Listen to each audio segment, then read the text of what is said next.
রোগী হয়ে গেছি, কখনো ঠান্ডা কখনো গরম, এইভাবে আমাদের জীবন কেটেছে দীর্ঘ 16টি বছর।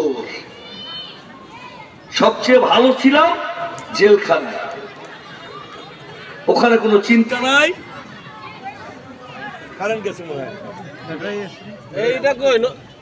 ওখানে কোনো চিন্তা ছিল না, ওখানে কোনো কষ্ট ছিল না। যেভাবে আল্লাহ তাআলা রেখেছে সেইভাবে থেকেছি, সেইভাবে ঘুমিয়েছি। আল্লাহ আবার কিছুদিন পর মায়েরা এসেছে, তো আমি কথা বাড়াবো আপনাদের সামনে। এই লতিফ ভাইয়ের চাহিদার দুই একটি কথা বলতে চাই। একটি কথা হলো, বাবা একটু থামেন না, অস্থির হয়ে গেল। একটি কথা হলো, মা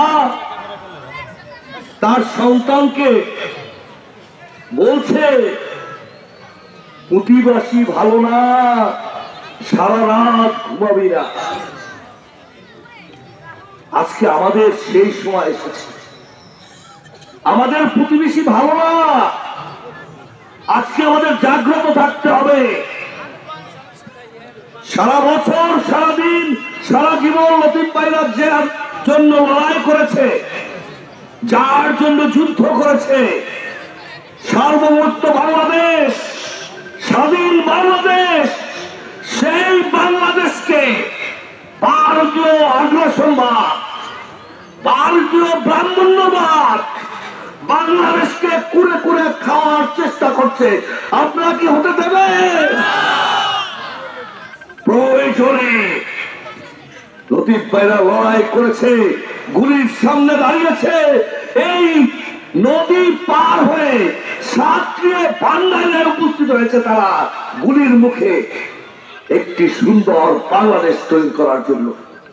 এই সুন্দর বাংলাদেশের স্বপ্ন দেখতে দেখতে 5 তারিখ হাজার ছাত্র জনতা শহীদ হয়েছে।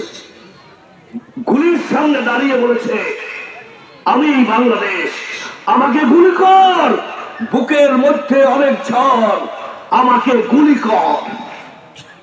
একটি সুন্দর বাংলাদেশের চিন্তা, যে বাংলাদেশে বৈষম্য থাকবে না, যে বাংলাদেশে দুর্নীতি থাকবে না, যে বাংলাদেশে চাঁদাবাজি থাকবে না, যে বাংলাদেশে আমাকে অপমান করবে না। আজকে ভারতে বসে বাংলাদেশের বিরুদ্ধে শেখ হাসিনা এবং তার দোসররা যারা হাজার হাজার কোটি টাকা, 3 লক্ষ হাজার কোটি টাকা এক মাসে লুট করেছে, সেই লুটেরা টাকার বিনিময়ে ইসকন নামক একটি সংগঠন, যদিও ইসকন বলেছে চিন্ময় আমাদের সদস্য নয়, চিন্ময়কে ঘিরে একজন মানুষকে, সেই চিটাগাঙে একজন অ্যাডভোকেটকে হত্যা করার দৃষ্টতা স্থাপন করেছে। এমনকি যে গাড়িতে চিন্ময়কে বহন করেছে সেই গাড়িতে হামলা করে পুলিশদের আহত করেছে। এমনকি তারা বিভিন্ন জায়গায় হামলা করে ভারতীয় দূতাবাসে পাঠিয়ে দিচ্ছে, অথচ ভারতে আমাদের যে সমস্ত নাগরিক রয়েছে, দূতাবাস রয়েছে, তাকে হামলা করে আহত করেছে। আমরা স্বাধীন বাংলাদেশ বিগত দিনও পারে না, কখনোই ভারত বাংলাদেশকে কোন অন্যায় আবদার পূরণ করতে পারবে না, ঠিক কিনা? ব্রাহ্মণ্যবাদ আমরা বলেছি, বাংলাদেশ ধর্ম যার যার, রাষ্ট্র সবার। এর মানে এই নয় ধর্মীয় অনুভূতির আঘাত দিয়ে শেখ হাসিনা বাংলাদেশে সেই হিন্দু মুসলমান দাঙ্গা লাগাবে। যে সমস্ত গেরিলা বাহিনী দাঙ্গা লাগাতে চায়, আজকের লতিফ ভাইয়ের দোয়ার মাহফিলে দাঁড়িয়ে বলতে চাই, আমরা সেই সুযোগ দেব না ইনশাআল্লাহ, ঠিক কিনা? কথা একটাই, অনেক কষ্টের বিনিময় 1971 সালে শহীদ রাষ্ট্রপতি জিয়াউর রহমান যে কারণে লতিফ ভাই আহত হয়েছে, এদেশের ভোট এবং ভাতের অধিকারের জন্য যুদ্ধ করেছে, স্বাধীনতা ঘোষণা করেছে। সেই স্বাধীনতা ঘোষণার মধ্য দিয়ে এ দেশ আমরা স্বাধীন করেছি। এ দেশে আমাদের সন্তানরা শেখ হাসিনাকে তাড়িয়েছে, জনতা তাড়িয়েছে রক্তের বিনিময়। এই পতাকাকে কোন শকুনকে কাঁপতে যেতে দেব না। শহীদের কাফেলা বাড়বে, তবে সার্বভৌমত্ব নষ্ট হবে না ইনশাআল্লাহ। আমি আর বক্তব্য দীর্ঘায়িত করবো না, আপনাদের কাছে মাপ চাই। চলার পথে একজন রাজনৈতিক নেতা, একজন সমাজকর্মী, একজন দানবীর, একজন পরোপকারী আমাদের প্রিয় লতিফ ভাই যদি কখনো কোনো সময় আপনাদের কোনো অসৎ আচরণ করে থাকে, আল্লাহর হস্তে দলের পক্ষ থেকে আপনাদেরকে মাফ করে দিয়ে মাফ চাইছি। আপনারা মাফ করে দিয়েন, আপনারা মাফ করে দিয়েন, আপনারা মাফ করে দিয়েন। আল্লাহ হস্তে তার জন্য একটু দোয়া করবেন। তার যে চাহিদা স্বাধীন বাংলাদেশে ধানের শীষের পতাকা উড়বে, সেটা যেন বাস্তবায়ন করতে আমরা পিছপা না হই ইনশাআল্লাহ।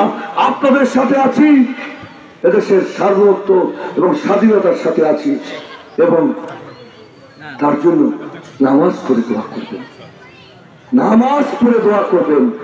আল্লাহ তাআলা তার যে কোনো একটু ভালো কাজকে গ্রহণ করে তাকে যদি মাফ করে দেয়। আমিন।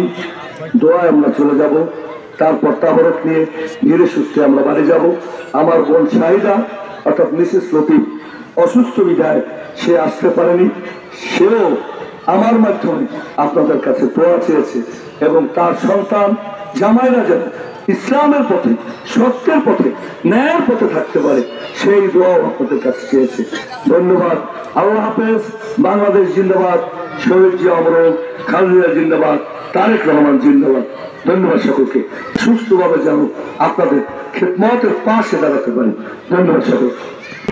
ربنا ظلمنا أنفسنا وإن لم تغفر لنا وترحمنا لنكونن من الخاسرين. ربنا لا تزغ قلوبنا بعد إذ هديتنا وهب لنا من لدنك رحمة إنك أنت الوهاب. رب ارحمهما كما ربياني صغيرا. اللهم رب ارحمهما كما ربياني صغيرا. আল্লাহ পবিত্র জুমার দিন আল্লাহ আসরের নামাজ আদায় করে আল্লাহ মাগরিবের নামাজের আগে আল্লাহ পূর্ব মুহূর্তে দোয়া কবুলের সময় তোমার রসুলের ঘোষণা অনুযায়ী আল্লাহ তোমার শাহী দরবারে হাত তুলে দিয়েছি মাহবুব। আল্লাহ আমাদের মাঝে থেকে আল্লাহ তোমার এক বান্দা দুনিয়া ছেড়ে চলে গিয়েছে, আল্লাহ তোমার কাছে চলে গিয়েছে মাহবুব। আল্লাহ আমরা তো কেউই ভুলের ঊর্ধ্বে নাই মাহবুব। আল্লাহ মেহেরবানি করে তোমার ওই আব্দুল লতিফকে তুমি মাফ করে দাও। আল্লাহ তুমি আব্দুল লতিফকে মাফ করে দাও। আল্লাহ তোমার বান্দা হিসেবে তুমি কবুল করে দাও। আল্লাহ ভুল করতেই পারে, আমরা মানুষ। আল্লাহ আমাদের বৈশিষ্ট্য ভুল করা। তুমি রহমান, তুমি রহিম, তুমি গফুর। আল্লাহ তোমার বৈশিষ্ট্য, আল্লাহ তোমার বান্দাকে মাফ করা মাহবুব। আল্লাহ তোমার ওই বান্দাকে মাফ করে দাও। আল্লাহ তার পক্ষ থেকে আমরা জীবিত যারা আছি আল্লাহ বিএনপির দলের পক্ষ থেকে আল্লাহ তোমার কাছে আল্লাহ ক্ষমা প্রার্থনা চায় মাহবুব। আল্লাহ মেহরবানি করে আমাদের ভাইকে তুমি মাফ করে দাও। আল্লাহ জান্নাতুল ফিরদাউস নসিব করে দাও। আল্লাহ জান্নাতুল ফিরদাউস নসিব করে দাও। আল্লাহ তার সকল নেক, আল্লাহ তার সকল নেক মাকাসদকে আল্লাহ তুমি পূর্ণ করে দাও। আল্লাহ সকল নেক আমলকে আল্লাহ কবুল করে নাও। আল্লাহ ভুল ত্রুটি করলে আল্লাহ তুমি মাফ করে দাও। আল্লাহ তার পরিবার পরিজন সন্তানাদি যারা আছে আল্লাহ ধৈর্য ধরার তৌফিক তুমি দান করে দাও। আল্লাহ যে অসমাপ্ত আমাদের হয়েছে আল্লাহ তুমি আমাদেরকে পূর্ণ করার তৌফিক দান করে দাও। আল্লাহ গুনাহ খাতা মাফ করে দাও। এই দলকে তুমি কবুল করে নাও। আল্লাহ যাদের ভুল আছে আল্লাহ তুমি ভুল শুধরিয়ে তোমার পথে সকলকে চলার তৌফিক দান করে দাও। আল্লাহ তোমার পথে, তোমার রসুলের পথে সকলকে চলার তৌফিক দান করে দাও। আল্লাহ আমরা তোমার কাছে আল্লাহ সুস্বাস্থ্য কামনা করছি। আল্লাহ আমরা অনেকেই রোগী, আল্লাহ রোগ ছাড়া কোনো মানুষই নাই মাহবুব। আল্লাহ তুমি আমাদেরকে আল্লাহ রোগ থেকে মুক্তি দিয়ে দাও। আল্লাহ রোগ থেকে মুক্তি দিয়ে দাও। আমাদেরকে শিফায়ে কামিলা আজিলা নসিব করো। সুবহান রাব্বিকা রাব্বিল ইজ্জাতি আম্মা ইয়াসিফুন وسلام على المرسلين والحمد لله رب العالمين. وجعل آخر كلمتنا عند الموت لا إله إلا الله محمد رسول الله.